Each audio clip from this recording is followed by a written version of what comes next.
Nun, heute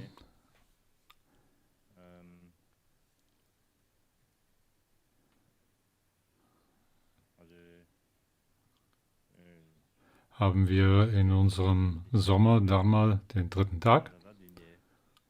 Und ich möchte alle, die für diesen Sommer-Dharma hier gekommen sind, der dritte Tag unserer Sommerunterweisung, die Geshe und Lamas und die Mönche und Nonnen, ich möchte also gerne und die anderen, die hier zuhören möchten. Ich wünsche, dass es euch gut geht. Herzlich willkommen, um an dem weiterzumachen, was ich bereits gestern besprochen habe.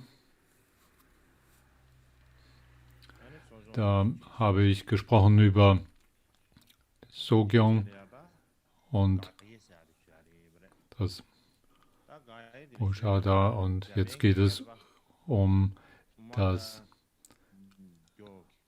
Ritual des Pravarana, wobei der gesprochen haben, der fortzufahren, der japanische der Gelehrte Umada Kyokai, dieses Ritual des Pravarana, als er das Kennzeichen, das am Ende eines jeden solchen Zusammenseins der Klausur während der Regenzeit bildet, und bevor die Mitglieder des Sangha dann wieder auseinandergehen und reisen, und dass ich dort die Gemeinschaft für die Dauer von 2 Tagen zusammentreffe, und weil es während dieses Zusammenseins als Sommer- oder Regenzeit, Klausur darin nicht gestattet war, über das zu sprechen, was den Vorsätzen oder Regeln zuwiderläuft. Das, was normalerweise eben alle 2 Wochen stattfindet, als das Eingestehen der Fehler, dieses Poshada-Ritual, dies aber während dieses Klausur in solcher Form nicht stattfindet, hat dieses, also am Ende dieser Klausur, dieses Ritual des Pravarana dazu gedacht, dass man, ohne etwas im Verborgen zu halten, alles offenlegen kann, was an den Regeln und der Schulung zuwiderlaufendem geschehen war.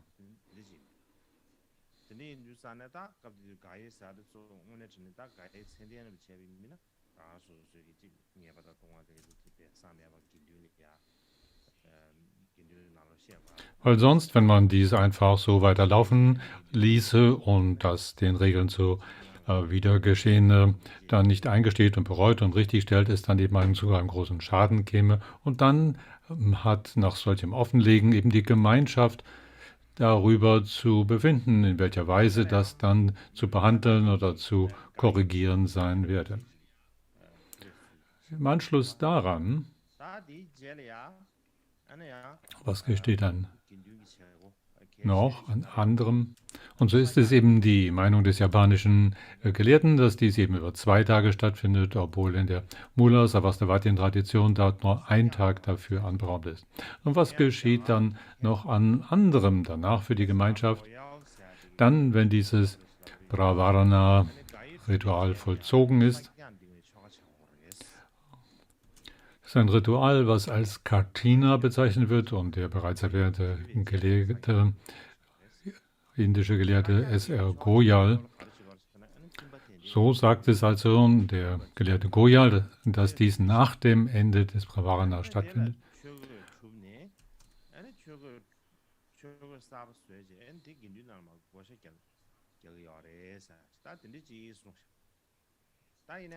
Und dass dann die Zeremonie des Ausbreitens des Katina stattfindet.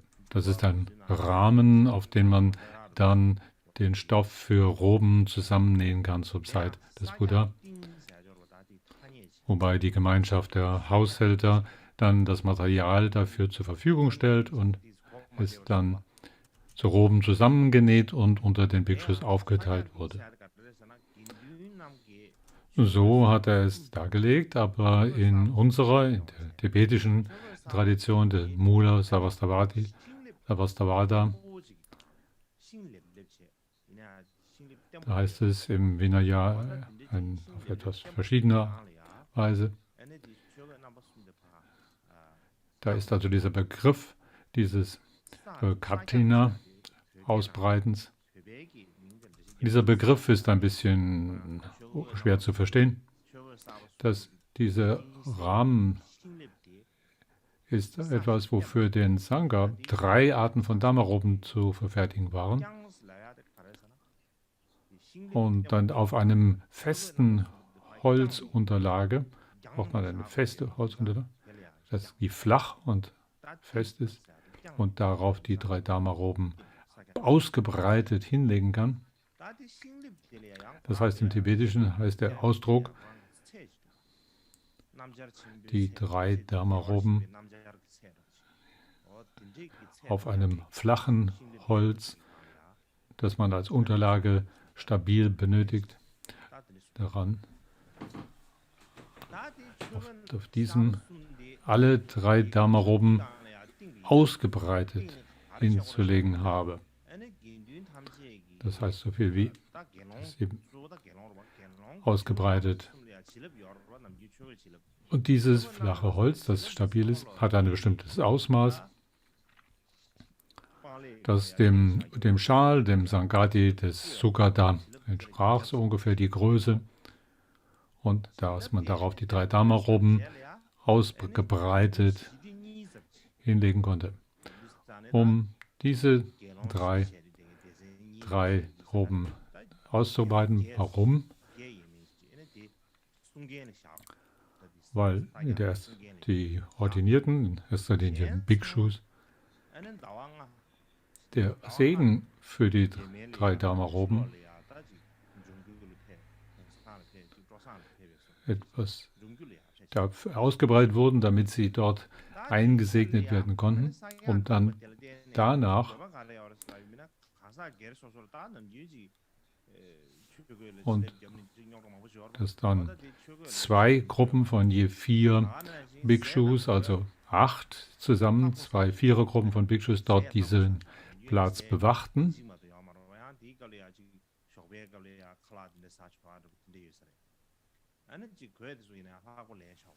Und dass danach die anderen dann sich entfernen durften, um 5 Monate in etwas entspannterer Weise zu vollbringen.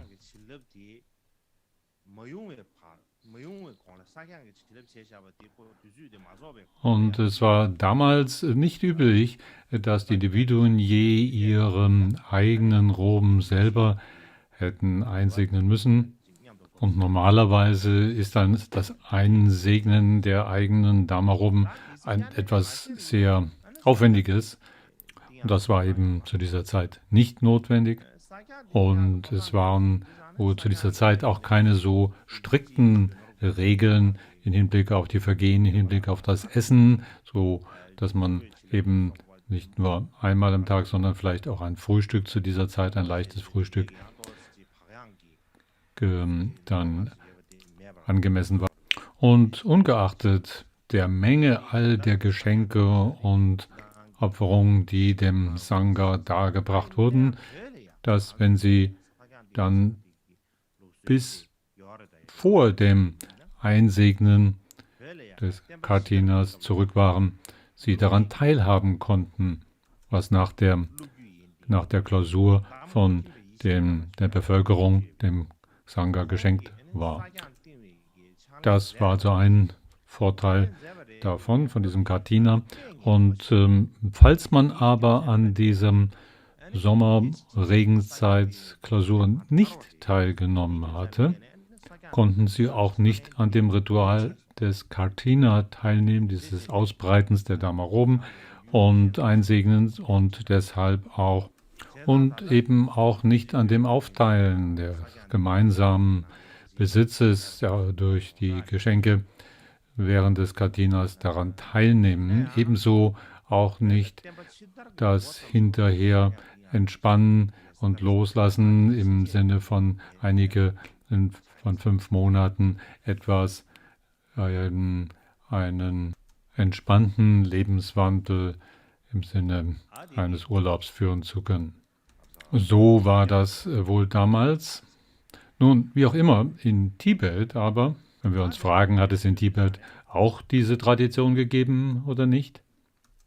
Und da heißt es, dass zu dem Zeitpunkt der anfänglichen Verbreitung der Lehre des Buddha in Tibet dort Damko Chimpa Yeshe Lama, der wohl da selbst in einer Überlieferungslinie Nagarjunas stand, dieses Ritual des Kathina durchführte. Er hat es durchgeführt, aber zu dem Zeitpunkt sind wohl schlechte Omen aufgetreten aufgrund dessen sich dann dieses Ausüben von Kathina in der Folge nicht weiter verbreitet. Es wurde nicht weiter geübt und ist wohl seit dieser Zeit verloren gegangen. Deshalb ist es wohl bis auf dem heutigen Tage in Tibet nicht bekannt und auch nicht verbreitet. So sagen es jedenfalls einige Geschichtsschreibungen und man muss wohl davon ausgehen, dass es aber am Anfang der späteren Ausbreitung von Dharma von Indien nach Tibet, dass es schon da am Beginn gegeben hat. Nun gut, jetzt habe ich über dieses Ritual des Kathina gesprochen und fahre jetzt mit dem nächsten Thema fort.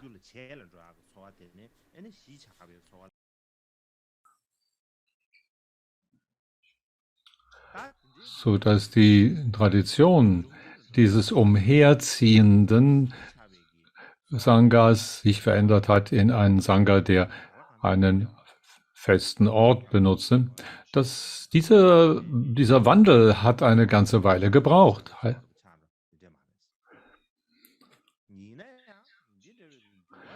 Man kann sich das nicht so vorstellen, als ob diese Gewohnheit des Umherziehens mit einem Male plötzlich sich geändert hat. Aber diese Änderung muss schon zur Zeit der frühen Buddha-Lehre sich entwickelt haben. Dort, wo überhaupt Sangha oder Gemeinschaft sich zuerst zu bilden begann. Also wahrscheinlich sogar zur Lebenszeit des Buddha.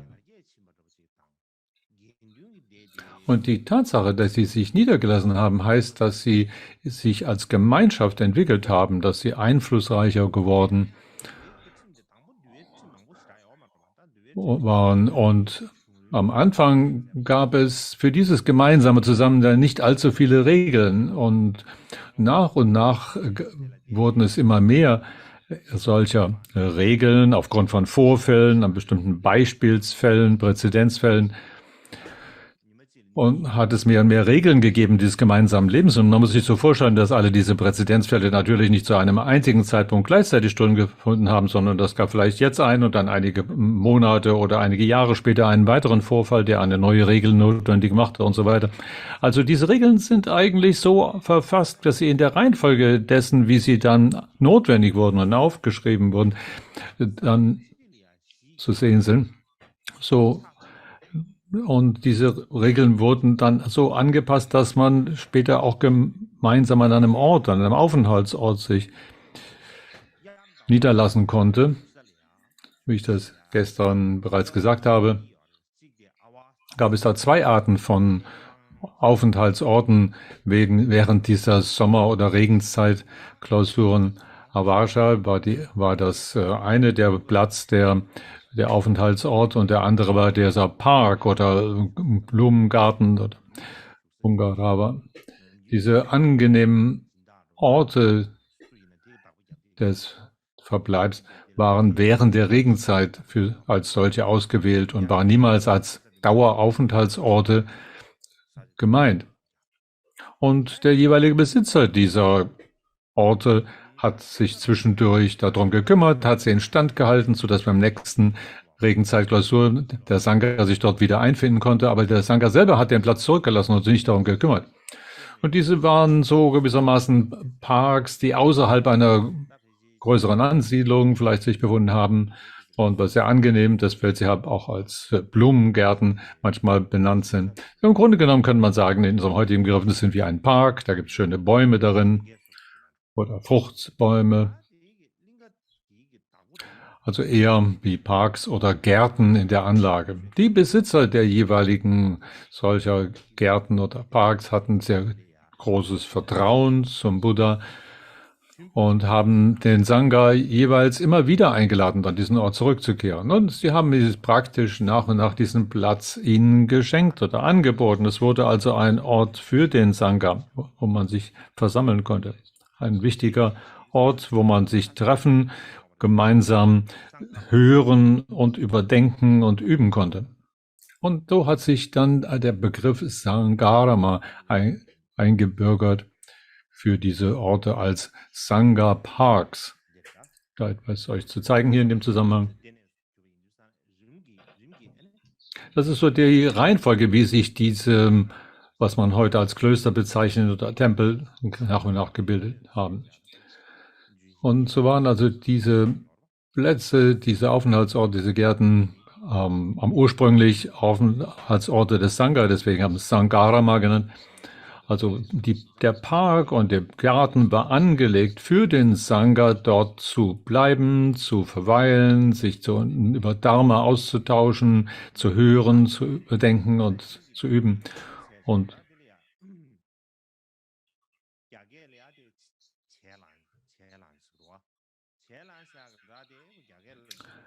das ist, was in Tibetisch Chelang heißt, das ist ein tibetisches Wort, was hier benutzt wird und auch in chinesischem Buddhismus oder japanischen üblich ist.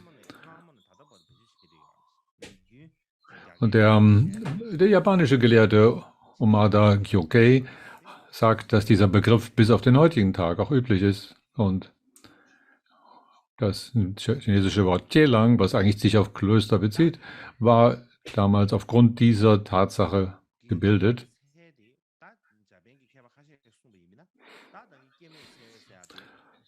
Gemäß einiger japanischer Gelehrter waren diese angenehmen Parks oder Gärten, waren sie dem Sangha angeboten worden, und aber nicht nur, dass sie angeboten waren, auch wenn Sangha dort nicht anwesend war, dann haben sie trotzdem sich um den Platz gekümmert, und also die Verantwortlichkeit für den Platz war ganz bei dem früheren Besitzer oder bei dem Sponsor.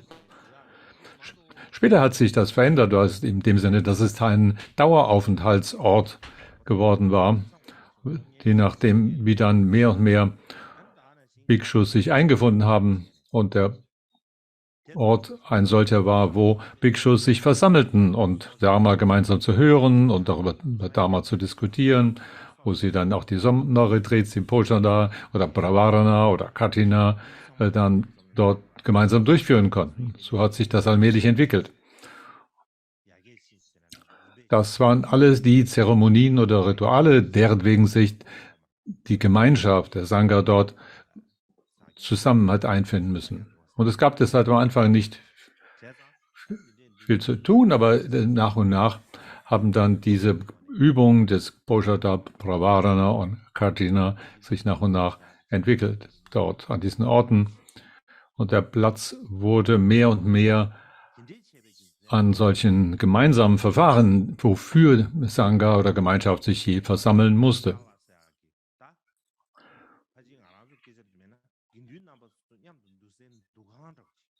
Da hat sich in diesem Zusammenhang ein Upatana-Sala gebildet. Das war gewissermaßen ein Tempel oder eine große Aufenthaltshalle, eine Gemeinschaftshalle, wo sich Sangha dort einfinden konnte, weil Mönche sich wieder und wieder zusammenfinden müssten, und es während dieser Zeit auch vielleicht stark regnete, und wenn man kein eigenes Haus hat, dann war es etwas schwierig. So hat man solche Gebäude errichtet, die als Tempel, als Gemeinschaftsraum haben fungieren können. Die waren Upatana Sala genannt.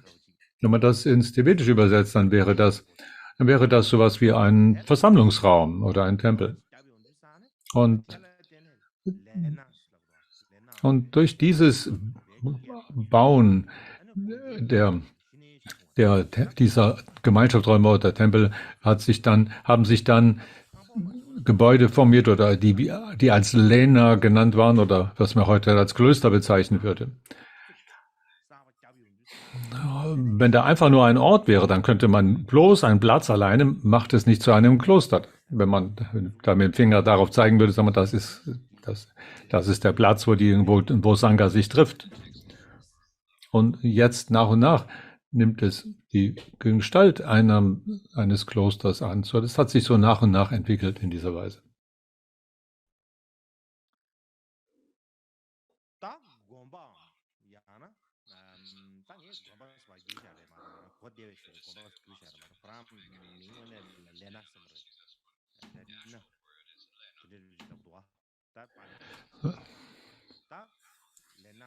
So, das Wort für Klöster, was wir heutzutage benutzen, ist halt im Sanskrit-Wort Lena, also so ein Lena, eine Mönchsbehausung, hat damals 5 verschiedene Arten gehabt. Das erste ist, was man einen Tempel nennen könnte, ein Vihara, und das zweite ist dann Hatha Yoga, ein Haus zum Üben, dann gibt es ein Pasada genannt und dann ein Hamiya und ein Guha.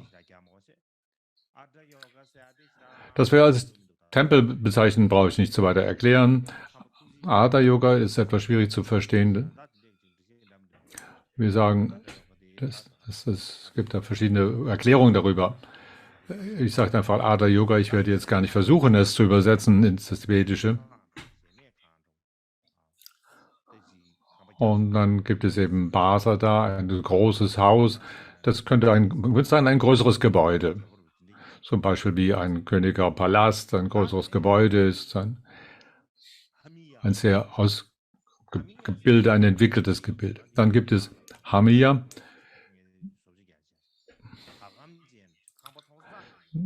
Das scheint so etwas zu sein, so ein mehrgeschossiges Haus mit verschiedenen Stockwerken.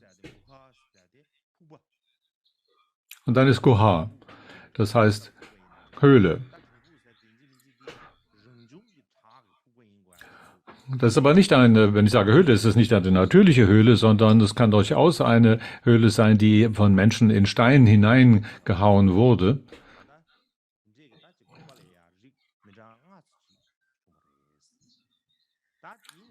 Manchmal gibt es aber auch die Möglichkeit, dass die gesamte Versammlungsraum selber jetzt als Höhle ausgestaltet wird. Also es gibt jedenfalls 5 verschiedene Arten hier, die dann als Daueraufenthaltsworte sich herausgebildet haben. Und wenn man eine Höhle gebaut hat, dann wird es natürlich dauerhaft. Besonders wenn man es in Fels hineinhaut, dann ist das eine sehr dauerhafte Einrichtung.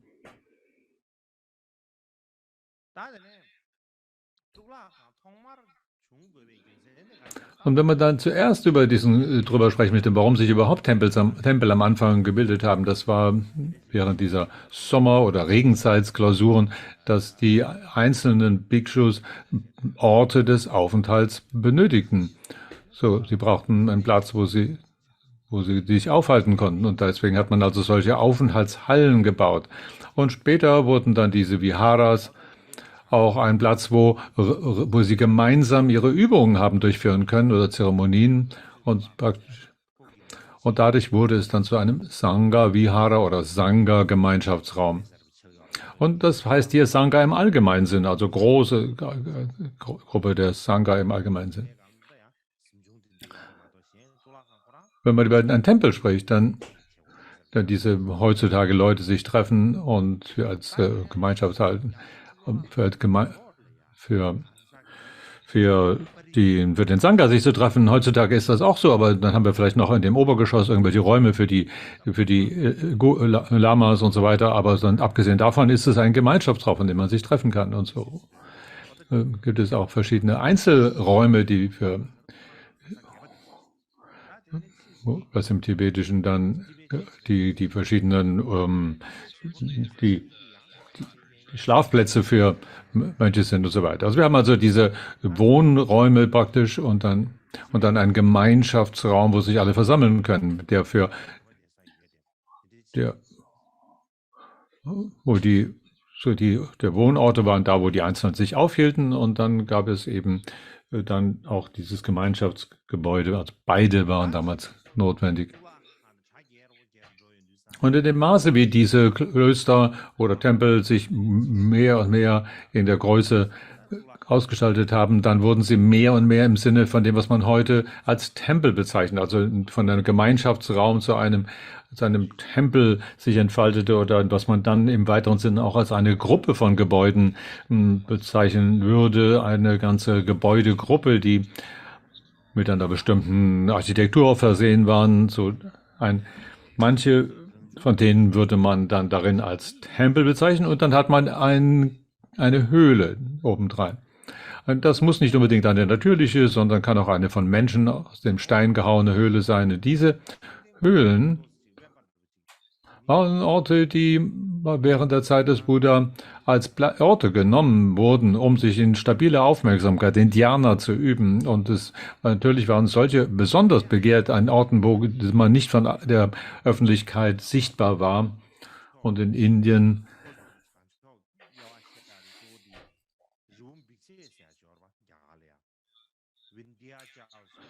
gab es eine natürliche Unterscheidung zwischen Nord- und Südindien, und das ist die Vindhya-Gebirgskette, sowie eine natürliche Grenze zwischen Nord- und Südindien. Auf der Nordseite davon waren die Gebäude mehr aus Stein, aus Backstein gemacht oder aus Felswänden. Und der Süden haben viele dann in den Felshöhlen hineingehauen. Waren also die Klöster auf der Südseite viel mehr in Form von Höhlen ausgestaltet. Und die haben sich sozusagen in die Nähe an so einer Felsklippe begeben und haben dort dann die Höhlen in die einzelnen Zellen in diesen Felsen hineingehauen. Und man muss also sich darüber unterhalten, ob man jetzt die im Norden meint oder im Süden von Indien. Und alle diese hatten jeweils, diese Ansammlungsorte hatten einen Gemeinschaftsraum, und da, wo die einzelnen Mönche sich persönlich aufhalten konnten als Wohn- oder Schlafstadt. Es sind einige Aufnahmen hier von solchen Orten in Indien. Oben ist der Toklakonda-Ort.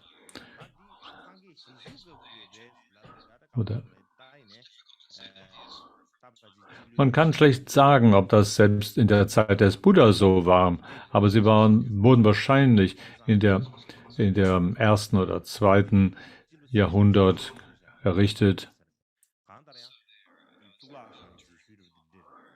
Also im Grunde während der gemeinsamen Sangha-Zeiten auch. Es sind gewissermaßen die Ruinen, die Fundamente solcher Klöster. Und dann habe ich über den Süden gesprochen. Hier haben wir die Edula oder Ajanta-Höhlen, die berühmt sind. Das sind besonders bekannte Orte solcher Höhleneinrichtungen.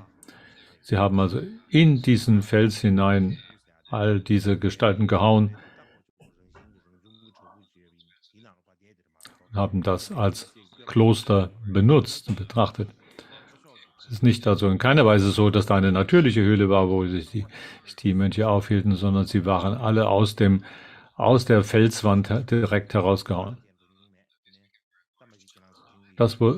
Diese haben sich jetzt zu sehr großen Mönchsansiedlungen oder Klöstern entwickelt. In jedem Fall haben sie solche Höhlen auch gestaltet.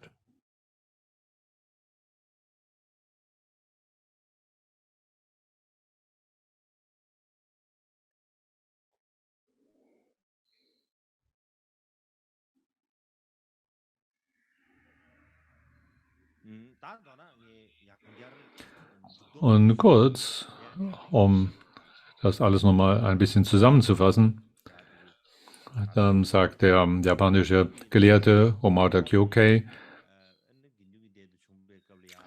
dass am allen Anfang Sangha-Gemeinschaft eine Gruppe war, eine selbstständige Gruppe, die unter der Führung des Buddha. Und nach haben dann haben die Mönche, die sonst überall umherzogen, wo immer sie auch hingehen wollten und haben dort sich aufgehalten, wo es ihr Bedürfnis war. Sie waren also unterwegs. Sie haben also einen Nomaden-Lebensstil am Anfang gepflegt und deswegen gibt es auch keine genaue Zahl, die festgelegt, wo man sagen kann, wie viel waren es denn damals an solchen Bhikshus, weil wenn sie nicht an einem Ort zusammen sind, wie will man sie zählen können, weil einige waren vielleicht da, die anderen waren noch im Umherwandern und wenn man zum Beispiel über ein Kloster heutzutage spricht, dann kann man eine feste Zahl nennen an Mitgliedern. Aber damals in der ursprünglichen Weise, wie es für die Gemeinschaft gebildet hat, konnte man davon nicht sprechen. Warum? Weil sie nämlich umherzogen und die Hälfte war vielleicht an einem einen Ort, die andere Hälfte an einem anderen Ort. Man kann niemals mit Bestimmtheit sagen, wenn sie nicht an einem Ort sich aufhielten. Die Art und Weise, wie sie damals ihr Leben gestalteten, hing mehr von der persönlichen Situation ab. Damals am Anfang haben sie sich je da aufgehalten, wo es gerade praktisch und zuträglich war. Sie haben ihre gemeinsame Situation betrachtet, haben überlegt, was ist gemeinsam zu tun, was ist von größter Nützlichkeit und haben nach diesem Ergründen dann ihre Entscheidung getroffen. Es gab also nicht eine bestimmte festgelegte Weise für die Gemeinschaft zu leben. Dann später, als diese Regeln mehr und mehr ausgestaltet wurden, dann haben auch die Buddhas großartige Schüler wie Maudgalya und Shariputra oder Mahakashyapa, sie haben dann selber ihrerseits eine große Gruppe von Schülern gehabt. Um sie ihn jeweils anzuleiten, so wie es der Buddha ihnen aufgetragen hat, haben dann Shariputra oder Maudgalya dann eine eigene Schülerschaft zu betreuen. Das waren größere Gruppen.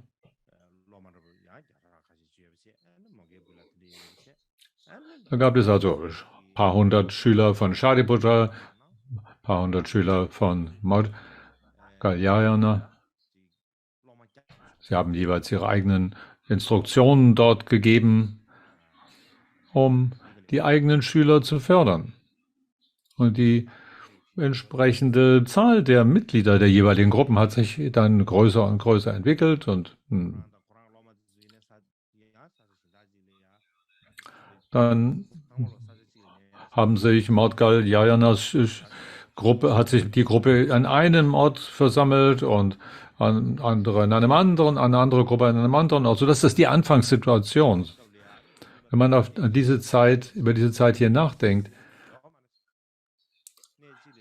dann hat man vielleicht ursprünglich die Idee, dass alle Schüler des Buddha als Gemeinschaft, als Sangha an einem einzigen Ort sich aufhielten, aber das war durchaus nicht der Fall, weil es so viele verschiedene Schüler waren. Dann haben sie jeweils durch ihren eigenen Lehrer gemeinsam eine Untergruppe gebildet, die an ihre eigenen Plätze sich begeben haben. Sie waren damals gar nicht in der Lage, an einem einzigen Platz sich aufzuhalten und wegen der wachsenden Anzahl dieser Gemeinschaften, um diese zu unterhalten und diese Gruppe zu fördern, braucht man eben bestimmte Regeln des Zusammenlebens. Wenn man keine Regeln hat, dann ist es schwierig, ein solches Gemeinschaftsleben zu haben. Und dann hat sich von Zeit zu Zeit diese Gruppe getroffen, um bestimmte Dinge darüber zu besprechen. Und so wurden diese Vinaya-Regeln wichtiger und wichtiger. Wie ich am Anfang bereits gesagt habe, ist das einfach zur Zeit der Bildung, der Organisation dieser Gemeinschaft, was sich an Regeln gebildet hat. Und um solche Regeln festzulegen, hat sich die Gruppe insgesamt versammeln müssen. Es war also sehr demokratisch, wenn man so will. Die haben sich gemeinsam darüber verständigt. Verschiedene hatten verschiedene Meinungen zu der Zeit.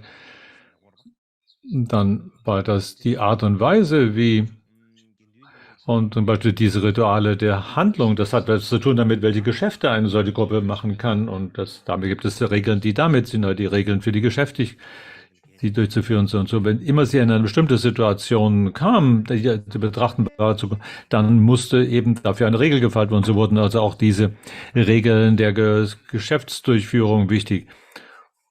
Und selbst als der Buddha dann in Parinirvana ging, hätte man wohl meinen können, da hätten sich alle Schüler versammelt. Aber viele der Schüler waren an anderen Orten und gar nicht in der Lage, sich dort für die Verbrennung des Körpers zu versammeln.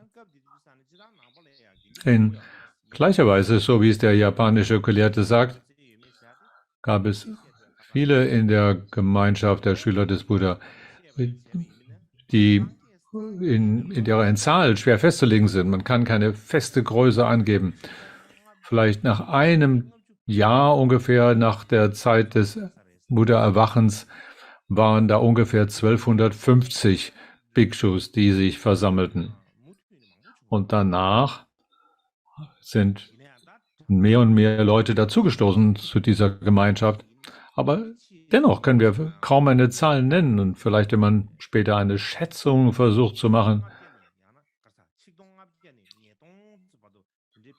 dann waren da vielleicht 1500 bis 2000 an Mitgliedern des Sangha. Das ist das, was dieser Gelehrte vermutet.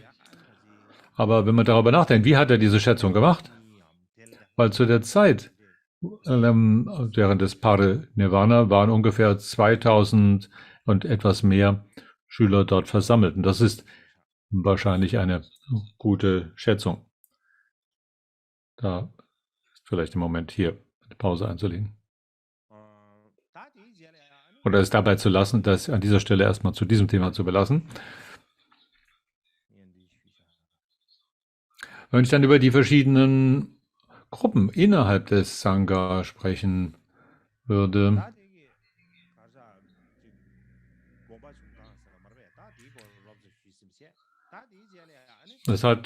ich habe kurz über die Entwicklung der verschiedenen Klostereinrichtungen gesprochen und im Anschluss daran haben sich auch verschiedene Arten von Gruppierungen oder gebildet.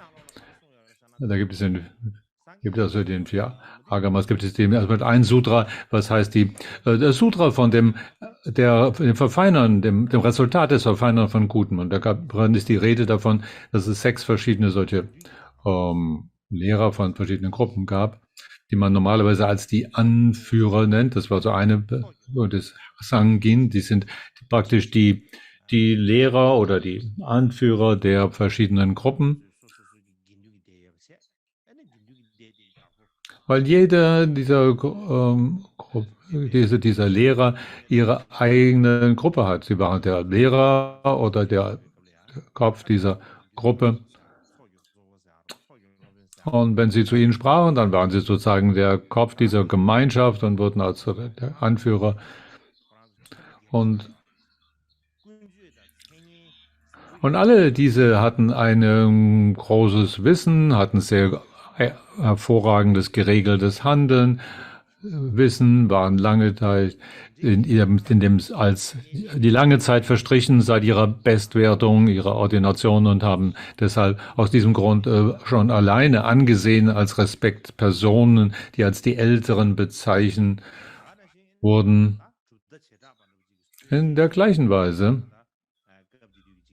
waren sie aber auch die Begründer jeweils verschiedener Lehrrichtungen und in diesem Sinne auch als religiöse Führer angesehen, mit großem Respekt behandelt.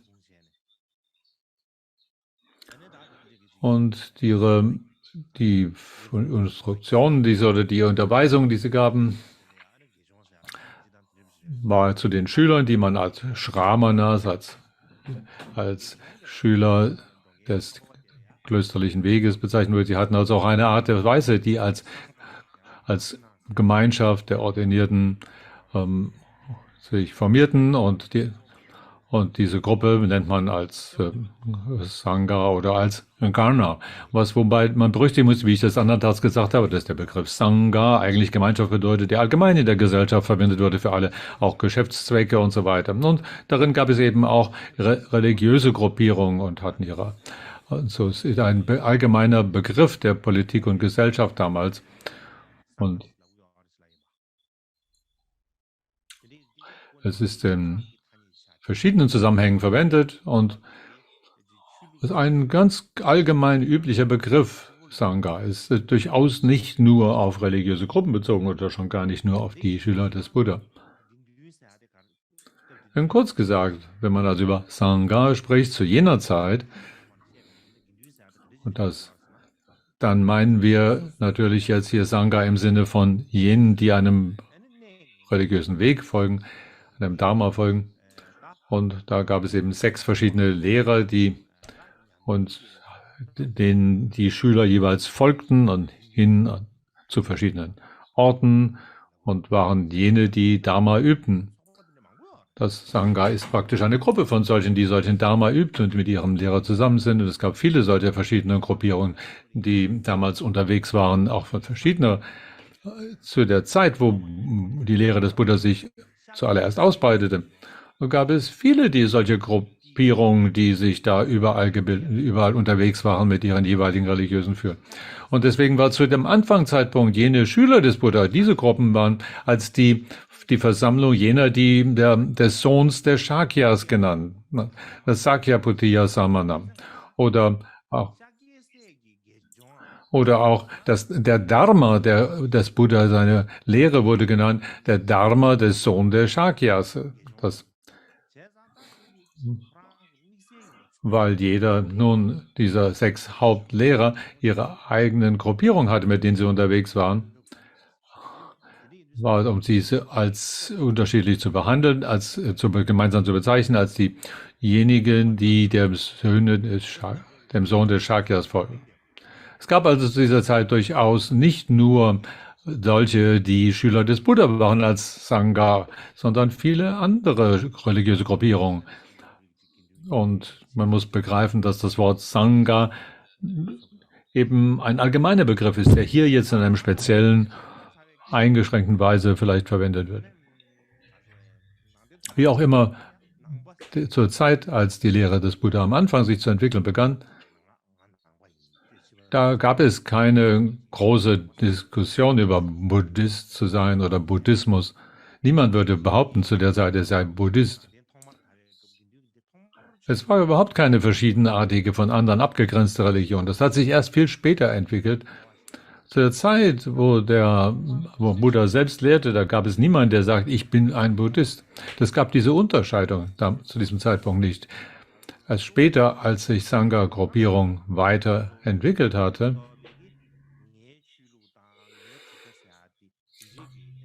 dann war ihr Hauptanliegen eigentlich nur diese Botschaft des Buddha weiter zu teilen. Und niemals war der Grund zu sagen, hier, das ist meine Schule und das ist eure Schule oder so etwas. Und deswegen wird ja auch Buddha selbst der vollkommen erwachte Buddha genannt. Und warum wird er so benannt? Weil sein Erreichen von Erwachen er seinen Schülern unterrichtet hat. Dieses Erreichen hat er ihnen versucht weiterzugeben. Und das war das Hauptziel seiner Schüler, das zu erreichen. Es war nicht eine eigene Religion zu begründen oder die verschieden ist von anderen, sondern seine Hauptherzensabsicht war dabei, dass er durch seine eigenen Schwierigkeiten gegangen, am Ende vollkommenes Buddha-Erwachen erlangt hat und diese Erfahrung weiterzugeben. Das war das Wichtigste, dass er seine Erfahrung mit anderen teilen wollte und hat auch seine Schüler unterwiesen, das Wichtigste ist, die eigene Erfahrung weiterzugeben. Nicht zu sagen, ich bin Buddhist, ich bin Mitglied einer besonderen, von anderen verschiedenen Vereinigungen oder Schulrichtungen oder so etwas.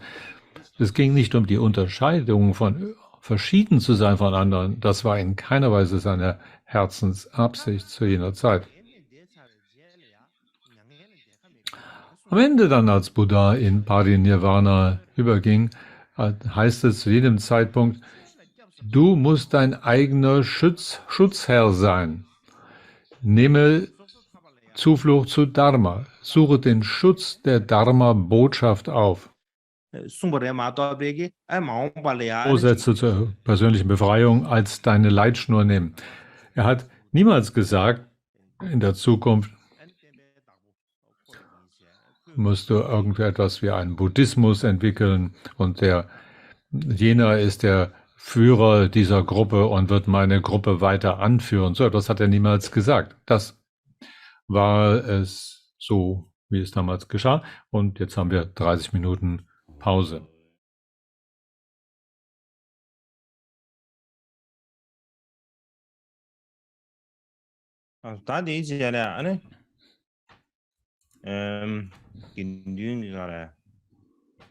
So, jetzt möchte ich über den Sangha, über die 6 verschiedenen Arten sprechen und was hier in diesem Sinne hier Sangha überhaupt bedeutet, aus was ist Sangha gebildet,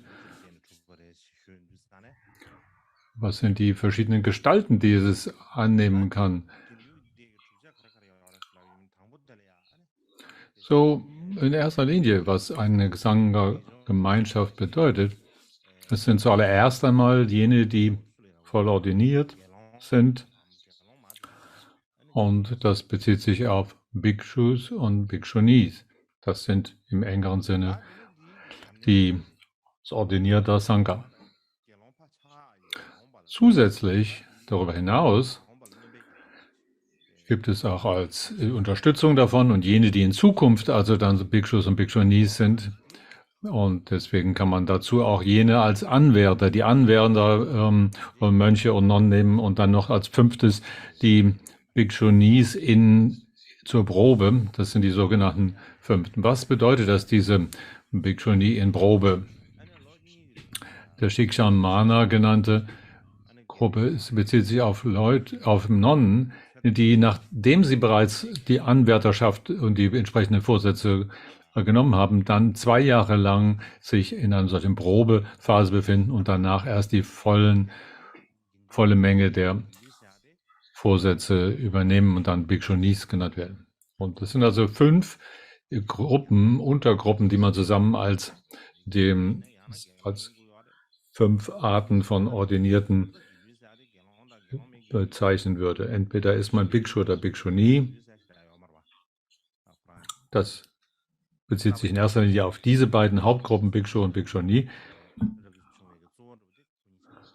Und zusammen mit den Anwärtern und Anwärterinnen und denen in Ausbildung sind, praktisch das die Hauptgruppen. Da unter denen aber sind Bhikshus und Bhikshunis die hauptsächlichen.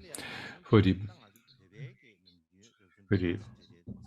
männlichen Mitglieder des Sangha sind es Bhikshus und die weiblichen sind Bhikshuni.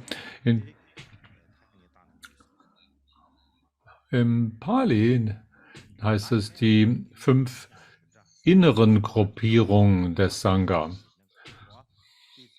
Wenn man das Wort Sangha in einem weiteren Sinne als Gemeinschaft bezeichnet, im Gegensatz zu der strikten Verwendung, die sich nur auf die Ordinierten bezieht, sondern in einem weiteren Sinn, dann kann man 7 Gruppen unterscheiden. Da gibt es gerade einen kleinen Fehler, den ich hier sehe. Da habe ich einen Begriff hier falsch eingesetzt.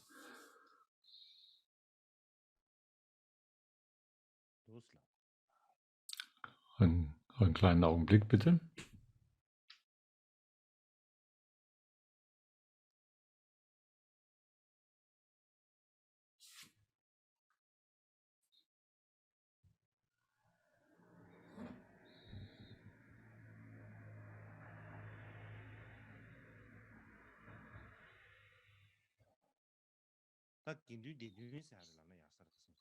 Man könnte jetzt auch sagen, die 7 Gruppierungen der Sangha.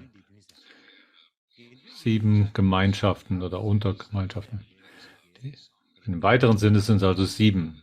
Und was hat das? Sind die 5, nämlich die Ordinierten, die ich bereits zuvor bezeichnet habe. Und darüber hinaus tun wir die Upasakas und die Upasikas, das sind die männlichen und weiblichen Träger der Vorsätze, der 5 Vorsätze, nämlich, dass sie Zuflucht zu Buddha genommen haben. Das sind die 5 Upasaka-Vorsätze. Zum Beispiel die 5 Vorsätze bezeichnet, die man nicht zu töten und nicht zu stehlen und so weiter. Die als männlich oder weiblich sind die Träger solcher Vorsätze, und darüber hinaus gibt es dann noch jene, die die Vorsätze für Fastentage nehmen, die 8 verschiedenen geregelten Arten des Handelns, die Ashtanga Shila genannt. Und dann gibt es noch und dann innerhalb der Gruppe der Haushälter gibt es auch solche, die Vorsätze genommen haben und darüber hinaus keine Geschmeide zu tragen, nicht auf höheren Sitzen zu weilen, kein Parfüm und so weiter zu benutzen. Diese Leute hat man Upavasta genannt, weil sie das auf einer dauerhaften Grundlage diese Vorsätze für die Dauer ihres Lebens gefasst haben. Um da hier kurz abzuschweifen,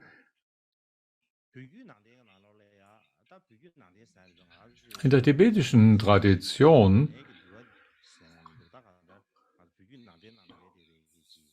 damit meinen wir die Mula Sarvastivadin, Darlegung des geregelten Lebens, des Vinaya. Und in diesen Texten der Mula Sarvastivadin-Tradition im Tibetischen gibt es sogar noch etwas, was als die Gomme Genin bezeichnet wird, also ein besonders ehrwürdige Art von Übender. Und darüber zu sprechen, von Abhayaka, das Ornament der Heiligen oder der Wahren, heißt es darin, dass es eben solche sind, die über die normalen Vorsätze hinaus dann für den Rest ihres Lebens diese Sojong-Vorsätze gefasst haben.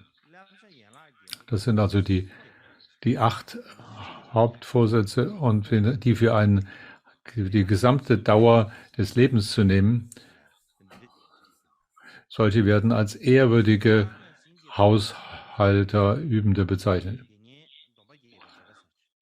Und so gibt es auch in des Lama Dorje Denpas Kommentar zu den 8 Vorsätzen der Haushälter.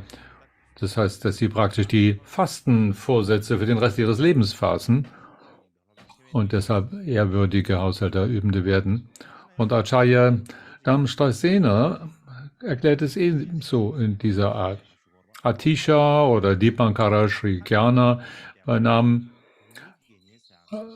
erklärt, dass in der Sarvastivada-Schule darin überhaupt keine Erwähnung ist von solchen ehrwürdigen Haushälterübenden. Aber in dem Mahasangika-Schule, darin gibt es Punya Shri, also was so etwas, wahrscheinlich das ist, so sagt Lama Dorje Denpa das Punya Shri. Wenn ich das hier mal zugrunde lege. Und wenn man das versucht im Deutschen zu übersetzen, Gomme Genien, sind solche, sie haben so keine ordinierten Status, ist aber auch es sind sozusagen im Zustand eines Haushälter, aber da sie die Gelübde in Einklang mit dem nehmen, was die Vollordinierten sind sie auch erlaubt, dass sie Roben zu tragen, wie sie die Ordinierten auch tragen, werden als Gomme Genyen oder als Ehrwürdige bezeichnet, weil ihre Vorsätze, die gesamte Dauer, über diese Fastenvorsätze über die gesamte Dauer des Lebens einhalten und deshalb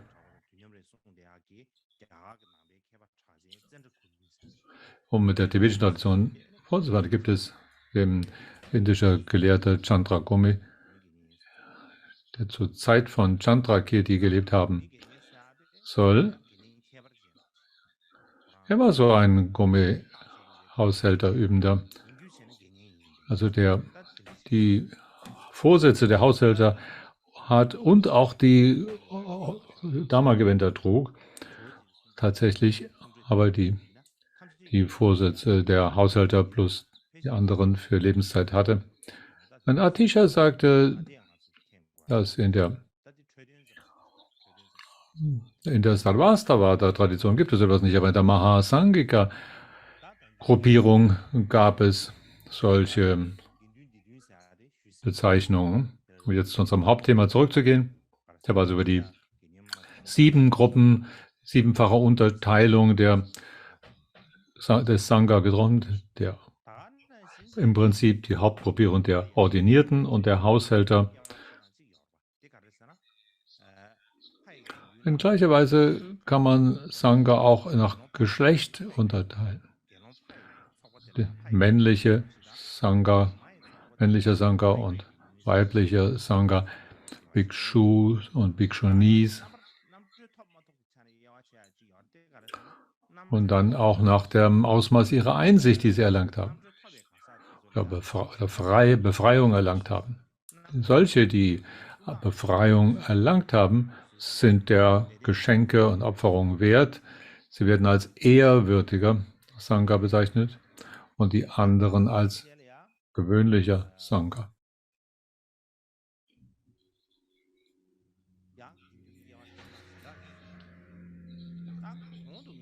In anderer Weise gibt es noch Sangha zu bezeichnen und aufzuteilen.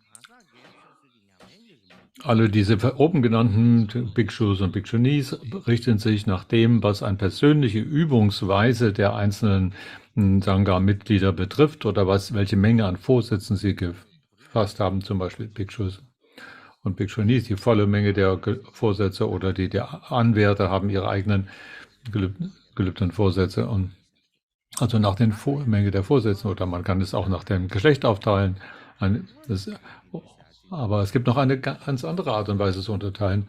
Man kann von der örtlichen Sangha sprechen und Sangha der 4 Richtungen. Das ist im Kanon, tibetischen Kanon enthalten, aber es ist nicht etwas, was wir normalerweise verwenden. Der japanische Gelehrte Akira Hirakawa spricht davon, er ist mittlerweile verstorben. Er hat im Allgemeinen war er ein großer Gelehrter, der viele Forschung der buddhistischen Tradition durchgeführt hat. Besonders er war sehr gelehrt in Sanskrit und Pali und hat auch Tibetisch in gewissem Umfang sich angeeignet.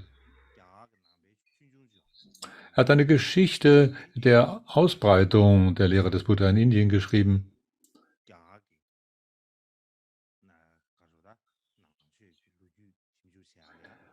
Er hat in dieser Hinsicht geforscht über die Geschichte. Das ist also eine sehr verfeinerte Stufe der Forschung zum Thema. Er sagt, da er Chinesisch und Sanskrit sprach und so weiter, aber hat Pali als Grundlage genommen hauptsächlich und sagt zu diesem Thema, örtlicher Sangha heißt, das ist eine Sangha-Gemeinschaft, die sichtbar direkt anwesend ist, also gegenwärtig und sichtbar. Das nennt man den örtlichen Sangha.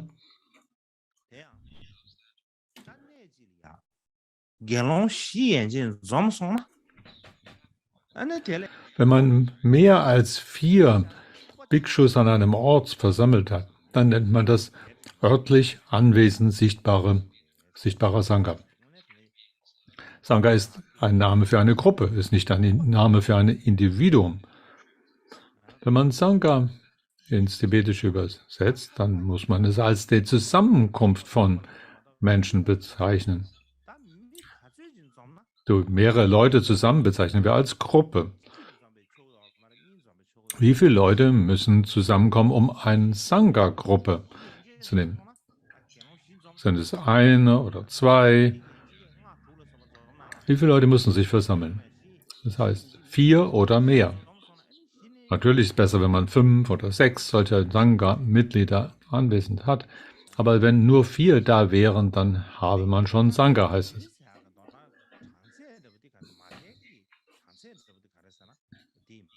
Also die kleinste Anzahl von solchen, von der Versammlung, um einen Sangha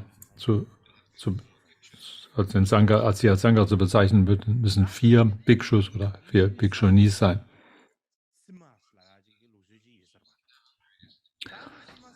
Und dann gibt es den Sima oder die Abgrenzung. Und was bedeutet das? Hier ist der Platz, wo sie sich aufhalten oder wohnen. Heute sprechen wir über verschiedene Klöster. Wir sagen, welchem Kloster gehörst du zu und so weiter. Damals gab es aber nicht so viele Klöster.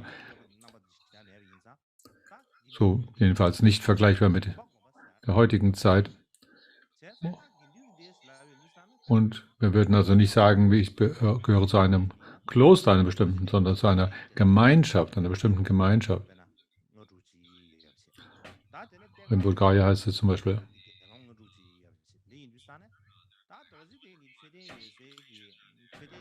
wenn da zum Beispiel 5 oder 6 Bhikshus um den Tempel herumgehen, den Mahabodhi-Tempel,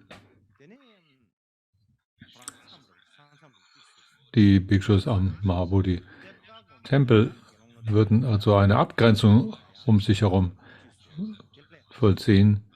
Und die Mönche, die aus dem Terga-Kloster kommen, würden um sich, wenn sie dort sind, eine Grenze herumziehen. Und innerhalb dieser Grenze, wenn ein Mönch innerhalb dieser Grenzziehung hineingeht, dann muss dieser an den der Gruppenversammlungen dieser Gruppierung teilnehmen. Ein Bhikshu, der in die Gruppe der Mahabodhi-Mönche, Bhikshus, in diese Abgrenzung hineingeht, wenn sie dort eine Versammlung abhalten, dann muss diese respektieren und daran teilnehmen. Wenn die Bhikshus ihre Treffen abhalten, das ist die Zeremonie der Handlung. Zum Beispiel, wenn da eine Versammlung ist, dann braucht man dafür einen, der die Sammlung leitet. Wenn da niemand ist, der die Versammlung leitet, dann wird das ein bisschen unkontrolliert, kann leicht außer Rand und Band geraten. Man muss also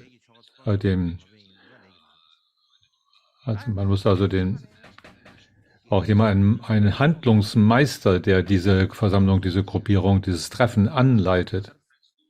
Also braucht es es gibt immer eine Hauptperson, die dann um die herum sich dann, die innerhalb dieser Grenzziehung sich dann treffen. Und wenn die Bhikshus an dem Mahabodhi-Tempel sich treffen, da müssen alle Bhikshus, die innerhalb dieser Abgrenzung sind, sich eben zusammentreffen, wenn es das besonders für die Hauptrituale wie Poshada oder die Sommerklausur und so weiter wichtig oder ihre jeweiligen Aufgabenträger zu benennen und so weiter. Es ist also wichtig, dass man innerhalb einer solchen einer Grenzziehung die Bhikshus sich treffen und absprechen und eine Versammlung abhalten. Nicht jeder muss daran teilnehmen.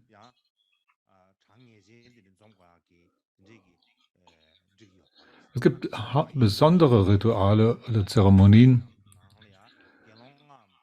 für Pravarana-Zeremonie während der Regenzeit. Wenn da nicht 5 oder mehr darin sind in dieser Grenzziehung, dann dürfen sie sich nicht treffen. Und für die volle Ordination müssen 10 anwesend sein. Da braucht man 3 Anleiter, den Kempo, den Meister der Handlung und der die Fragen stellt und dann 7 Zeugen. Und manchmal ist es in abgelegenen Gegenden schwierig, solche große Zahl von Leuten zusammenzubekommen, von Bhikshus. Man braucht das eben den 5 Bhikshus, dann darin 3 Meister der Handlung und zwei Zeugen wären dann auch erlaubt. Also 5, damit kann man eine volle Ordination verleihen, mit mindestens 5. Und wenn ein Bhikshu aber wenn einem Bhikshu schweres Vergehen angelastet wird, dann braucht man 20 Bhikshus, um dann das Bereuen und die Bereinigung durchzuführen. Und jedes Mal, wenn da eine solche Ritual stattfindet, eine Zeremonie, dann wäre es dann wäre es sicher sehr schwierig, wenn sich die gesamte Gemeinschaft jeweils treffen hätte müssen, und das wäre ein Hindernis für ihr persönliches Üben und so weiter. Also für die volle Ordination und für das Bereuen und Bereinigen braucht es also eine Mindestanzahl, wenigstens von 10 oder 20, die sich innerhalb einer solchen Abgrenzung dann treffen und dann für eine solche Zeremonie eine kleine Abgrenzung machen, eine Unterabgrenzung, um diese Zeremonie darin durchzuführen, und alle Helfer und die daran mitwirken, alle Mitwirkenden sind dann innerhalb dieser Begrenzung. Und alle, die darin eintreten, müssen dann auch an diesem Ritual teilnehmen. Und der Rest hat aber nicht unbedingt die Notwendigkeit, daran teilzunehmen, und kann ihre eigenen Tätigkeiten und Verantwortungen nachgehen. Also sprechen wir gerade im Moment in erster Linie über diese örtliche Gemeinschaft oder ortsgebundener Sangha, der tatsächlich gegenwärtig sichtbar anwesend ist. Das ist eine für sich selbstständige Einheit. Zum Beispiel die Sangha-Gruppe an dem Mahabodhi-Tempel oder solche, die zu einem anderen Kloster gehören, sind unabhängig. Sie haben jeweils, also die an dem Mahabodhi-Tempel haben ihre eigenen Rechte und ihre Verantwortlichkeiten und wissen, was sie da zu tun haben, und wissen, was sie jeweils hatten, alle ihre Rechte und die jeweilige Selbstständigkeit, um ihren Aufgaben nachzugehen. Und so können sie auch diese regulären Rituale und Zeremonien genau im Einklang mit den Dharma-Regeln, mit dem Vinaya durchführen. Und wenn sie eine besondere Gelegenheit und Notwendigkeit hatten, dann waren sie in der Lage, für sich selber Regeln festzusetzen, die im Einklang mit dem Vinaya stehen und die auf genau diese Situation angepasst sind. Zum Beispiel des Poshata-Rituals während der Regenzeit.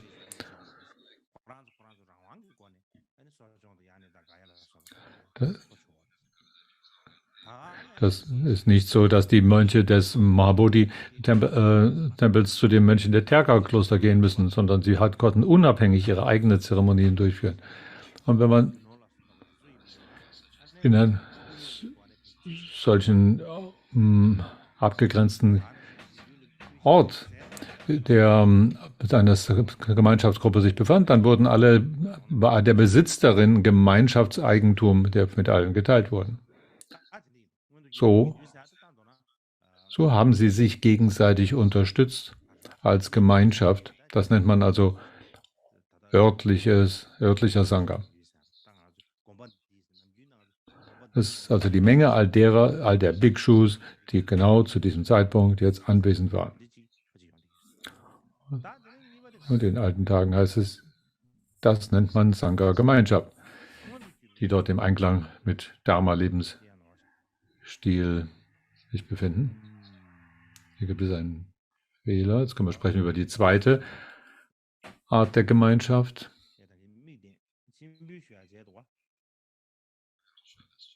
Ich habe noch etwas vergessen, euch zu zeigen.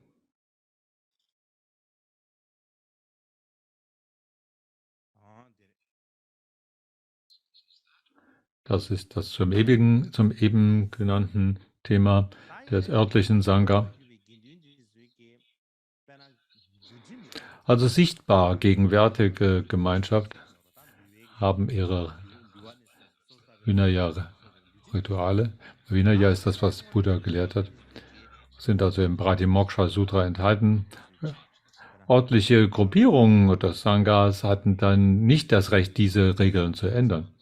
Also hätten Bhikshus der Therga-Klosters sich nicht treffen und zu sagen, wir werden einige der Vinaya-Regeln ändern, oder die im Mahabodhi-Tempel könnten sich treffen, sagen, dass diese eine Regel können wir nicht wirklich leben, deswegen wollen wir sie ändern. Noch könnten sie sich beide zusammenschließen und darüber eine Entscheidung treffen. Auch dafür gab es keine Berechtigung.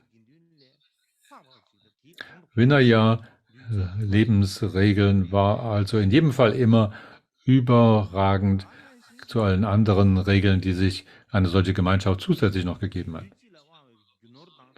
Deswegen hatten solche örtlich sichtbaren Gruppierungen waren in der Lage, die örtlichen Gebäude und den Ort und so weiter benutzen, aber ihnen war nicht gestattet, sie zu verkaufen. Ihnen war nicht gestattet, diese Gemeinschaft Eigentum zu verkaufen. Der Grund dafür war,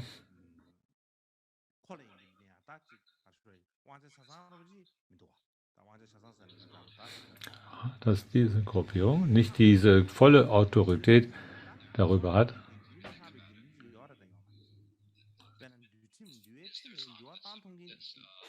Dann kann man sich fragen, gibt es da noch ein Sangha, was noch über das hinausgeht? Ein Sangha, das in der Lage wäre, solche Regeln zu ändern?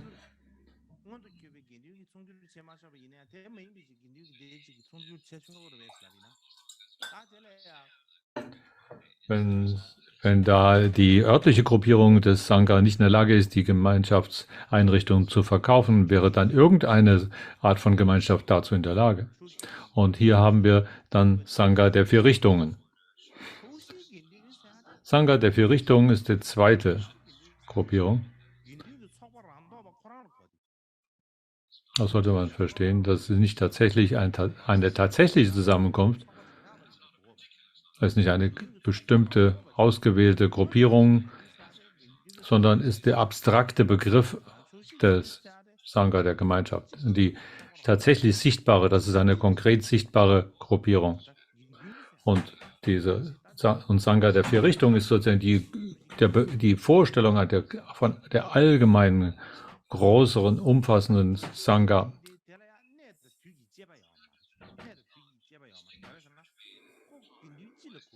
Sie ist nicht nach Zeit oder Ort unterschieden, sondern ist praktisch universale Gruppierung, welche ob es in der Vergangenheit, Zukunft oder Gegenwart ist, es bezieht sich auf alle Arten von Gruppierungen in der Vergangenheit, Zukunft und Gegenwart. Es gibt auch keine örtliche Begrenzung. Nicht nur zum Beispiel in Indien oder in Nepal und dergleichen. Es gibt vielleicht in anderen Welten auch Bhikshus.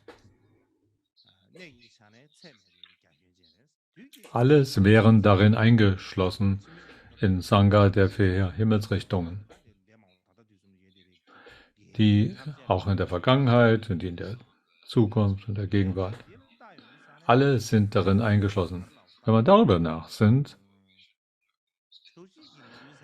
was wir daraus verstehen könnten, dass Sangha der 4 Himmelsrichtungen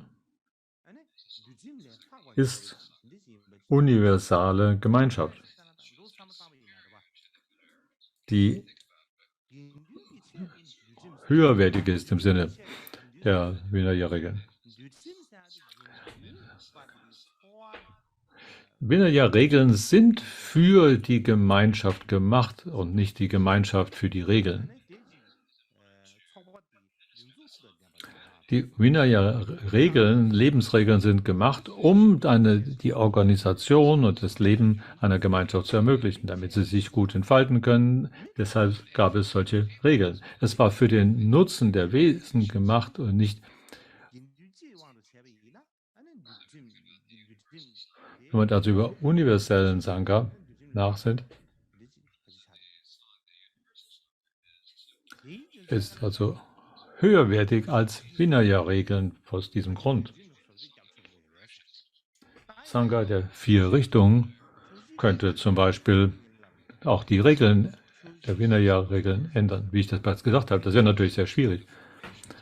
Das ist die praktisch universale Gemeinschaft. Alle Sangha-Gruppierungen überhaupt irgendwo, wer also irgendetwas ändern wollte, dann müssten alle zusammenkommen. Und wenn die nicht alle zusammenkommen können, kann das dann nicht funktionieren. In allen Universen, nicht nur in diesem Universum, sondern auch in anderen Universen, so müsste man sagen, würden dann darunter fallen.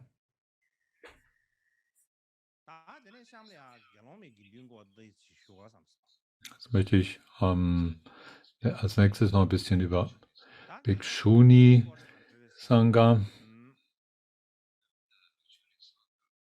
Bhikshuni Sangha, nachdem ich hier also ganz über Sangha allgemein gesprochen habe, worin da eben Bhikshu Sangha und Bhikshuni Sangha gehört. Jetzt sprechen wir über den weiblichen Anteil, Bhikshuni Sangha. Am Anfang hatte der Buddha keine große Absicht, Frauen auch zu gestatten, in diese Gruppierung einzutreten. Und da gab es eben die zweite Frau von König Shuddhodana. Er hatte hauptsächlich zwei Hauptfrauen. Das eine war die Mutter, Mahadevi, und die zweite war Pragyapati, seine zweite Frau. So, die Mutter von Buddha starb ungefähr eine Woche nach seiner Geburt. Und diejenige, die sich um ihn gekümmert hat, die war eben Prajapati. Prajapati hat viele Male ihn gefragt, um ihr zu erlauben, dass sie eine Nonne werden dürfe, Ordination nimmt. Und Ananda hat das Ansinnen unterstützt und erst dann hat Buddha seine Einwilligung gegeben und hat zu derselben Zeit, um es Frauen möglich zu machen, Sangha beizutreten, hat er 8 Regeln gemacht. 8 Regeln speziell für Frauen. Das sind die 8 schwierigen, die Regeln genannt, oder die schweren Ashta und Garudama oder Garudama im Pali. Ich wollte es euch eigentlich zeigen, aber ich war nicht in der Lage, sie hier, vorzuführen. Das erste war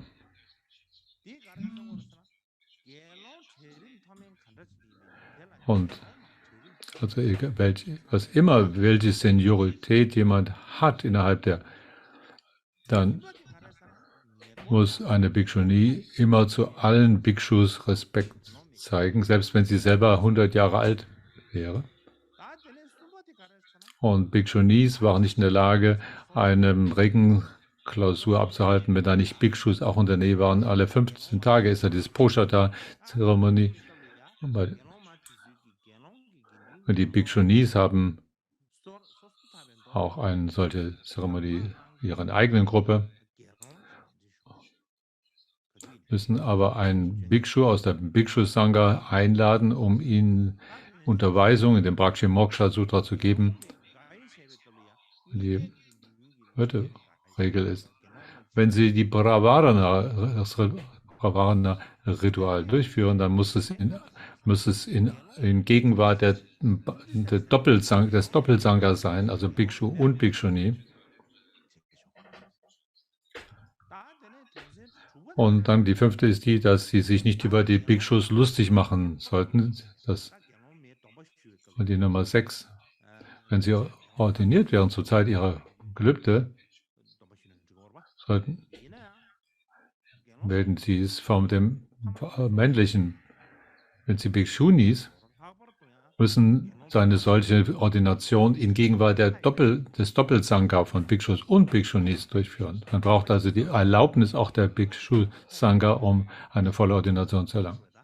Also Hauptsangha-Gemeinschaft ist die männliche Gruppierung. Die Hauptsangha ist das Zusammentreffen der Bhikshus und mit deren Erlaubnis kann man dann auch eine Bhikshuni-Ordination empfangen.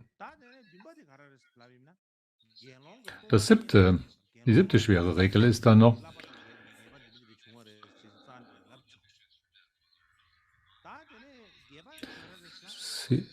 ihnen war nicht erlaubt, die Bhikshus auf Fehler hinzuweisen oder zu behaupten, dass sie und Bhikshunis mussten ihre eigenen Verfehlungen oder schweren Vergehen jeweils in Gegenwart des Doppelsangha durchführen. Und es wird manchmal die 8 schwergewichtigen Regeln genannt oder manchmal auch die 8 Regeln des Respekts. Jedenfalls sind das die Extra-Regeln, die dazugefügt worden sind. Ganz allgemein in der Vabhajavada oder in der Sarvastra-Tradition heißt es, dass die 8 schwerwiegenden Regeln vom Buddha selber eingeführt worden sind. Und warum hat er sie eingeführt? Weil sie auch sogar die Grundregeln für Bhikshunis sind. In der Mahasangikal-Tradition aber heißt es, dass Bhikshunis diese 8 Regeln einhalten müssen, aber es wird nicht gesagt, dass es die Hauptvorsätze sind, dass sie zu der Gruppe der Hauptvorsätze gehört. Und es gibt in der heutigen Zeit einen großen chinesischen Meister, Yin Shun,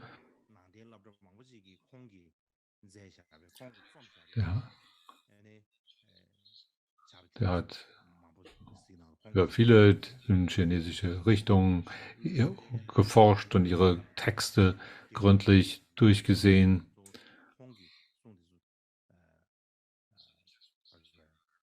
Und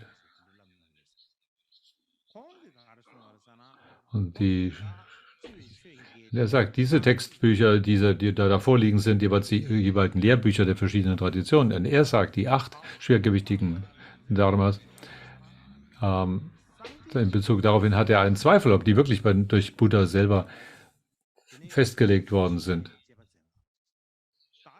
Weil normalerweise, wenn Buddha eine Regel aufstellte, dann gab es immer einen Präzedenzfall. Und aufgrund eines Präzedenzfalls war es dann nötig, eine Regel einzuführen.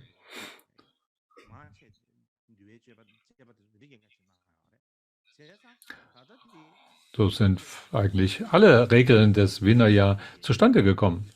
Für fast alle. Aber für diese 8 schwergewichtigen Regeln gibt es keinen besonderen Präzedenzfall.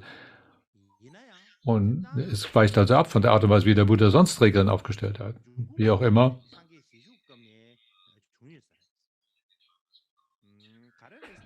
Aber wahrscheinlich sind diese 8 Regeln schon festgelegt worden zur Zeit während des Buddha. Warum? Weil sie so wichtig waren zur Zeit des Buddha. Gab es darüber eine gewisse Auseinandersetzung zwischen Mahakashava und Ananda. Also man könnte von einem gewissen Vorfall zwischen diesen beiden sprechen.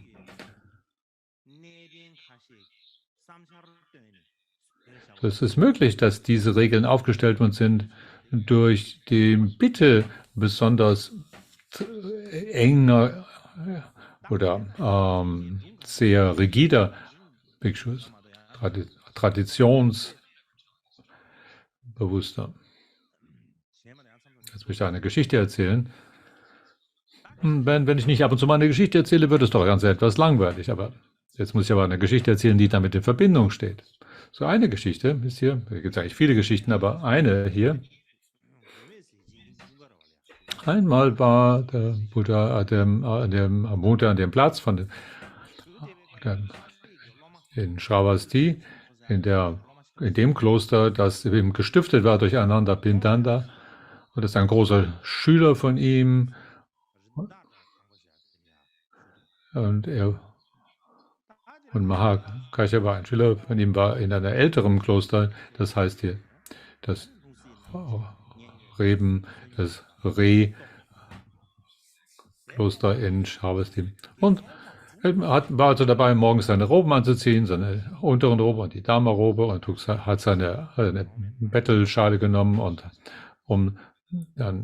wollte dann sich machen auf dem Bettelgang. Da gab es die Bhikshuni, die Stulananda, die hat auch ihre Roben angezogen und so weiter. Es war wahrscheinlich die schlimmste von den Schülerinnen, die ihr Buddha hatte, und hat also ihre Bettelschale genommen. Und, und, und so ein Mahakasha war also auch dabei, auf den Bettelgang zu machen. Und Stulananda und scheint ihn nicht sehr gemocht zu haben. Aber im Moment, als sie Mahakashyapa sah, hat sie gedacht, es ist irgendwie ein Dummkopf. Da kommt ein Tölpel daher. Ich muss da irgendetwas machen, um ihn ein bisschen zu ärgern. Ich werde ihm ein bisschen. Und in dem Moment, als sie das dachte, hat sie an viele Dinge sich überlegt, was sie machen könnte. Und hat geschaut, wo Mahakashyapa hinging, welches Haus. Und sie hat sich sehr angestrengt und ist da vorher dorthin gekommen und hat sich in den Hauseingang gesetzt.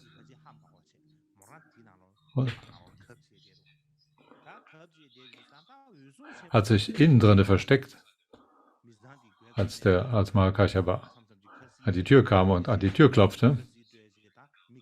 So, das heißt, man muss halt auf der Türschwelle die Glocke betätigen, oder mit dem Stab hat man diese Rasseln gehabt, hat ein gewisses Zeichen gegeben. Das heißt praktisch, bitte gebt Almosen. Und sie war da drinnen, hat sich versteckt und hat gesagt, oh, ehrwürdiger, es gibt kein Essen heute hier, wir haben nichts übrig, geh woanders hin. Also, Mahakashyapa hat das gehört und dachte, na gut, dann ist das eben so, und hat sich ein anderes Haus begeben. Dann ist die Stulananda schnell dorthin gegangen, hat ihn also schnell überholt und hat sich dort wieder da reingegangen und wieder das Gleiche. Mahakashyapa hat sie wieder gesagt, wir haben kein Essen hier. Und das zweite Mal jetzt. Und Mahakashyapa hatte wieder kein Essen, und das hat sich dann wiederholt. Am Ende erst hat er gar nicht darüber nachgedacht. Und dann hat er das mehrere Mal hintereinander passiert, hat er sich gewundert. Wo immer ich auch hingehe, ist kein Essen. Das ist doch irgendwie merkwürdig. Und Mahakashyapa war ein Arhat. Er hat also auch hellsichtige Fähigkeiten. Also er musste sich sozusagen in einen Zustand stabiler Aufmerksamkeit, Samadhi, versetzen, und dann konnte er auch Hellsicht aktivieren und hat gesehen, Stunalananda hat dies verursacht. Und dann sprach er eben zu Stunalananda und sagte, Schwester,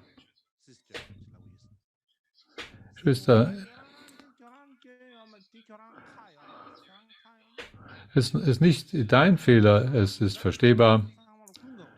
Es ist derjenige, der diese Probleme alle verursacht, ist Ananda.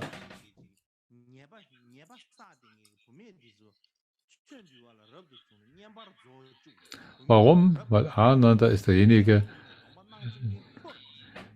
der den Buddha dazu gebracht hat, auch Frauen in den Vinaya einzulassen, die schlechtes Verhalten haben. Wenn Ananda das nicht erlaubt hätte, dann wärst du jetzt keine Bhikshuni, dann könntest du nichts tun, was mich in irgendeiner Weise schädigt. Und auch wegen dieser Regel, als der Buddha darüber gehört hat, macht er die Regel, dass die Bhikshunis nicht an denselben Häusern betteln dürfen, wo Bhikshus hingehen, um Almosen zu bitten.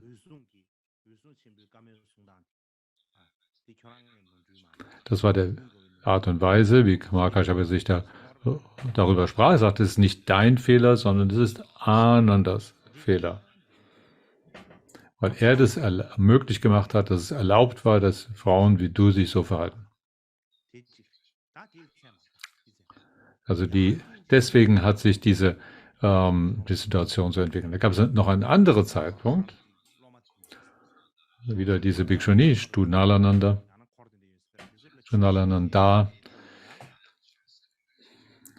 sie war dabei, ihren eigenen Schülerinnen Dharma zu erklären. Und Mahakashyapa kam entlang des Weges und alle sind aufgestanden. Stunalananda ist nicht aufgestanden und war sozusagen hinterher. Alle anderen waren sofort aufgestanden, weil Mahakashyapa vorbeikam und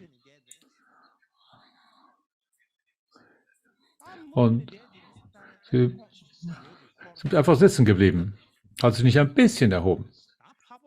Und ihre Schüler sagten dann, Mahakashyapa ist jemand, der von Göttern und Menschen verehrt ist, also ein großartiger. In dem Moment, wie wir sie gesehen haben, sind wir sofort aufgestanden, aber du hast dich überhaupt nicht erhoben. Das ist nicht richtig. Aber die Stunalananda, die Bhikshuni, sagt, er war eigentlich nicht ein Schüler des Buddha, aber erst als ein Hindu. Und dann hat er sich auch der Bestwertung verschrieben, also der Ordination, und ist einer der dümmsten Idioten, den ich kenne. Ich bin von dem Shakya-Clan selber, ich habe die 3 Gruppen der Worte des Buddha, alle 3 Körbe habe ich gelernt und ich kann Dharma sprechen und ich habe Vertrauen in die Logik und in die Befreiung. Und wenn ich also ihn kommen sehe, warum soll ich dann aufstehen? Und der Buddha hat wohl auch darüber gehört, über diese Geschichte, und hat den Regel gemacht, wenn eine Bhikshuni einen solchen Bhikshu daherkommen sieht, dann muss sie aufstehen. Es ist nicht okay, einfach nur sitzen zu bleiben. Da gibt es noch eine andere Geschichte. Es gibt so viele Geschichten. Das ist die letzte Geschichte vielleicht, die ich dann noch anfügen möchte. Eines Tages, Mahakashyapa war in Shravasti und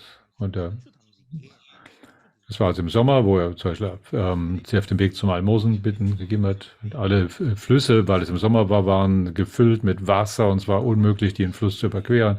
Er ist also über eine Brücke gegangen. Während er über die Brücke ging, hat Stulananda ihn gesehen. Haben Sie dir gedacht, wie kommt dieser Tölpel daher? Ich werde etwas Schlechtes machen. Er ist schnell dahin gerannt, als sie zu der Brücke kam, zuerst, und hat die Brücke zum Wackeln gebracht. Hat die Brücke zum Schwanken gebracht. Es war vielleicht so eine Brücke, die durch Seile gehalten war. Es war so nicht so eine stabile Brücke, sondern so, dass Mahakashyapa herunterfiel und seine ganzen Roben nass wurden. Und seine ganzen Almosen, die er gesammelt hatte, sind in den Fluss gefallen und auch sein Stab wurde vom Fluss davongetragen. Er war ein ehrwürdiges Wesen und wurde auch nicht ärgerlich darüber gesagt, ach Schwester, das ist nicht dein Fehler. Derjenige, der all diese Probleme verursacht hat, ist Ananda. Er hat es möglich gemacht, dass Frauen und die Ordination nehmen können und deshalb sich hier so töricht benehmen. Er hat das verursacht. Anandas Schuld ist es, dass es passiert ist. Das ist der Hauptgrund, dass das Ganze, als der Buddha darüber vernahm, hat er eine neue Regel gemacht. Dass Bhikshunis und Bhikshus nicht zur gleichen Zeit eine Brücke überqueren dürfen. Da gibt es noch viel schlimmere Geschichten, die berichtet sind. Das über ein Wasser, ihn dazu zu bringen, dass er ins Wasser fällt, ist aber schon eine ziemlich heftige Geschichte. Also wenn man er ist jedenfalls nicht in einen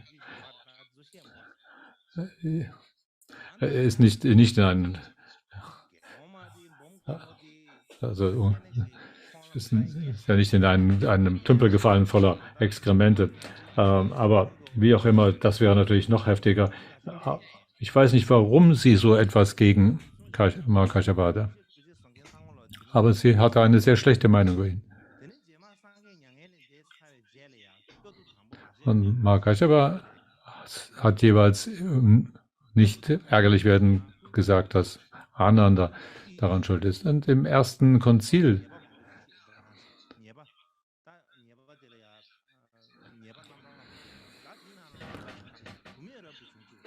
und Ananda wurde damals aus dem Konzil herausgeworfen, weil er viele Probleme verursacht hat. Eins war eben, dass er Frauen erlaubt hatte, in diese Gruppierung des Sangha aufgenommen zu werden und damit verursacht habe, dass die Lehre des Buddha 500 Jahre weniger in dieser Welt verbleiben werde und so weiter. So waren das waren die Gründe, die der chinesische Meister hier anführt, dass es da Debatten gibt darüber zwischen Ananda und Mahakashapa. Vielleicht sind die 8 Heftigen damals aufgrund der Bitte der Traditionalisten eher formuliert worden, wenn man diese Vorfälle hier zugrunde legt.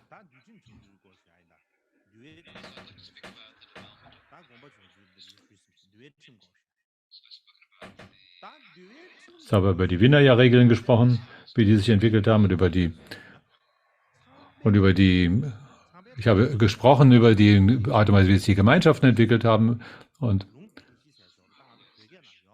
und jetzt möchte ich sprechen über die Entwicklung der Vinaya-Regeln. Das gibt es also das Sutra des Netzes von Brahma und es ist ein Teil der 4 Agamas, das in Chinesischen findet. Es gibt eine Savasthavada-Version und in Pali, aber nicht im Tibetischen übersetzt. Es gibt einzelne Abschnitte daraus, die ins Tibetische übersetzen, aber die gesamten 4 Agamas sind nicht übersetzt in das Tibetische. Und so sagt der japanische Gelehrte, oder einige japanische Gelehrte sagen, dass man solche Disziplin oder geregeltes Verhalten in 3 verschiedene Teile unterscheiden kann.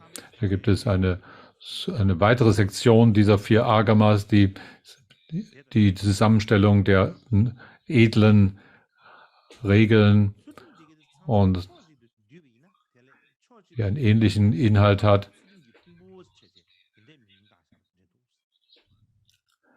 Und wenn das alles zusammen, das der Name ist, das ist Zusammenfügung von ehrbarem, geregelten Handeln.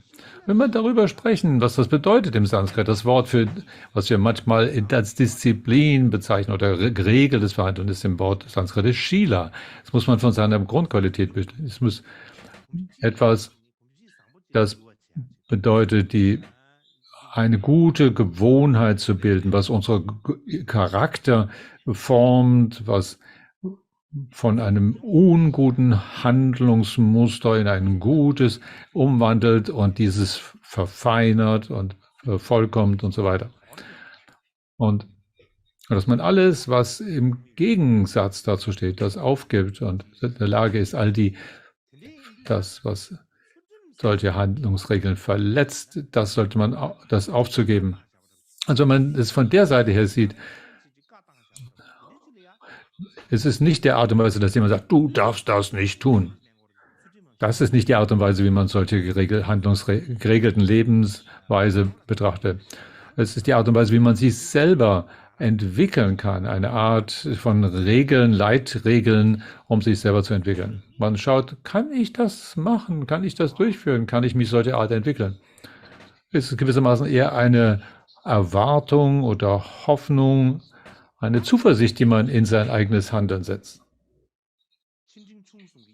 Das hat damit zu tun, mit der Fähigkeit, sich selber weiterzuentwickeln. Ich habe darüber gesprochen, die verschiedenen kleinere, mittlere und die größere Art und Weise des Zuhörens.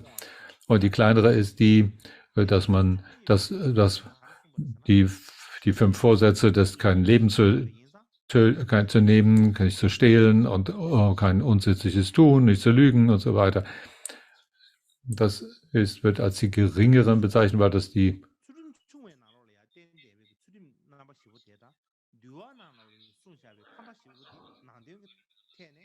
diese 4 sind dasselbe, was die 8 Grundverfehlungen bedeutet, die im Vinaya auch enthalten sind. Was das bedeutet, heißt,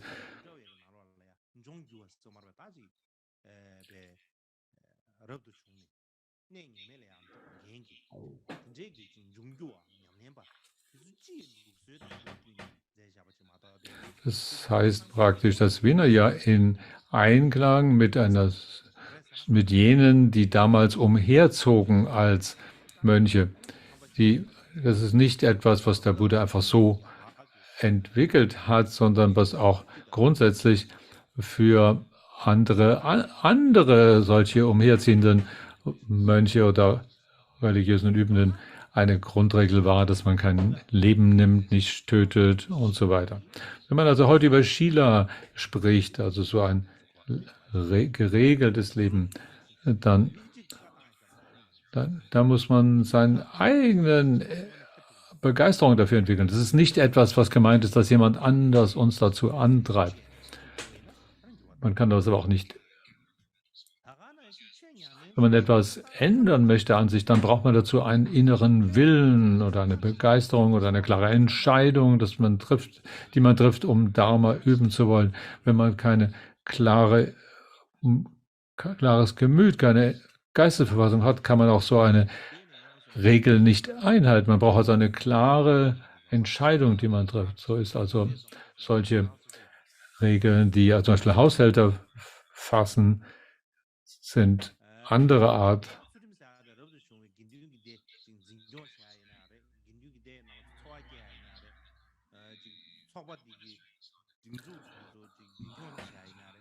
Also diese Regeln haben etwas zu tun mit dem, was über die wir sprechen, die was mit der Art und Weise des Zusammenlebens zu tun haben, sind auch Teil dieser Lebensregeln gefasst, die das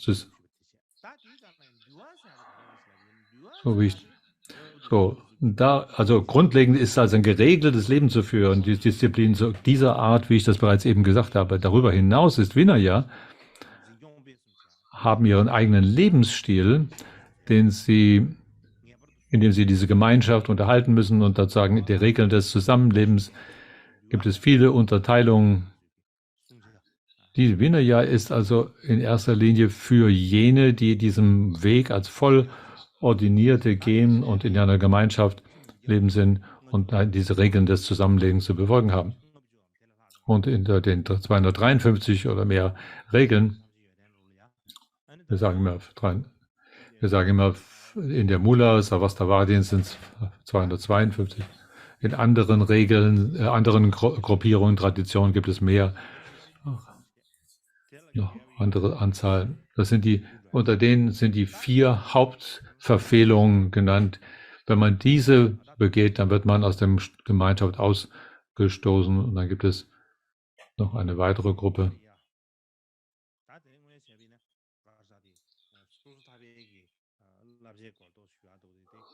Eigentlich wollte ich heute ein bisschen über die Vorsätze und Pratimoksha sprechen, aber ich glaube, da ist nicht genug Zeit. Außerdem bin ich auch ein bisschen ermüdet. Vielleicht spreche ich jetzt nicht heute darüber. Ich möchte aber noch eine Ansage machen,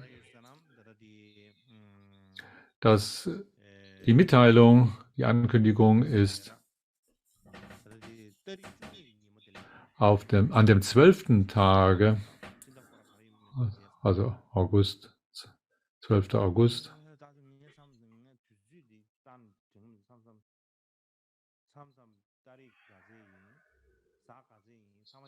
manchmal kann ich das nicht erinnern, welcher Tag ist es, welcher Monat. Ich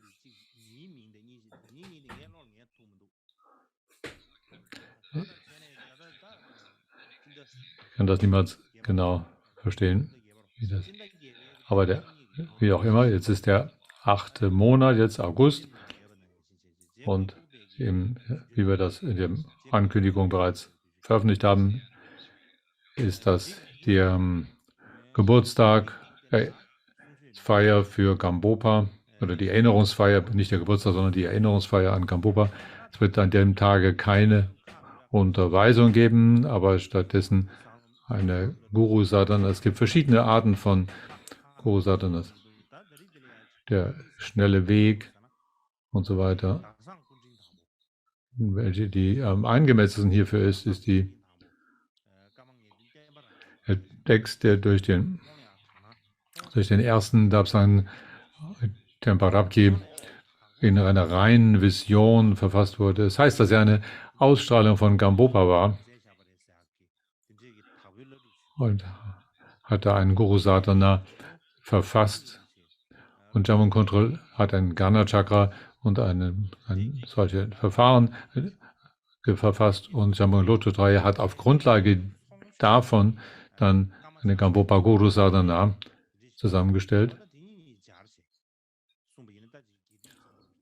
Und dann gibt es auch und das möchte ich mit einem Kana Chakra Ritual des 5. Kama Chakme zusammenstellen. Wenn man den schnellen Weg des Gampopa Guru Yoga nehme,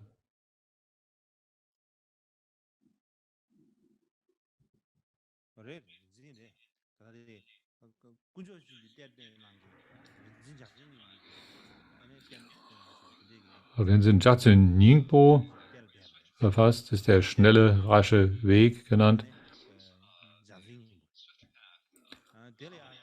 So heißt es. Ist als ein Schatz, als ein Schatz verborgen, der in Jatsun Ningpo gefunden wurde, verborgen durch Gampopa heißt. Und darüber gibt es ein Ritual, das vom 15. Kamapa Kajab Deutsch verfasst ist, aber sehr, sehr lang. Das wäre mir wahrscheinlich nicht in der Lage, hier durchzuführen. Da gibt es noch eine andere, zu sagen. Kamapa Rangjung Deutsche hatte sein Parinirvana am 14. Tag des 7. Monats. Und an einem Vollmondtag heißt es danach, wurde sein Gesicht im Vollmond gesehen.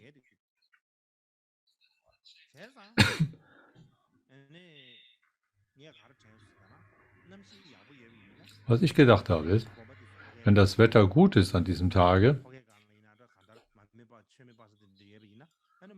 dann sollten die Klöster zunächst 100 Butterlampen opfern, wenn das Wetter gut ist. Wenn man irgendwo eine Gegend hat, wo man auf das Dach raufklettern kann oder wo draußen die Butterlampen darbieten kann, dann muss es ja ein gutes Wetter sein. Und wenn der Mond aufgeht, dann sollte man zum gleichen Zeitpunkt auf dem Dach des Klosters Musik anstimmen. Es gibt da eine spezielle Musik, die dafür zu spielen ist, dabei jetzt hier. Oder was immer bei uns dafür angemessen ist, zu dieser Zeit spielen. Und die 3 kurzen Texte von Rangjung Dorje dann aufsagen. Das wäre, glaube ich, das Beste, diese 3 aufzusagen. Das wird am 12. sein. Ich möchte aber ein bisschen sprechen über das Leben von Gampopa und Kamapa Rangjung Dorje.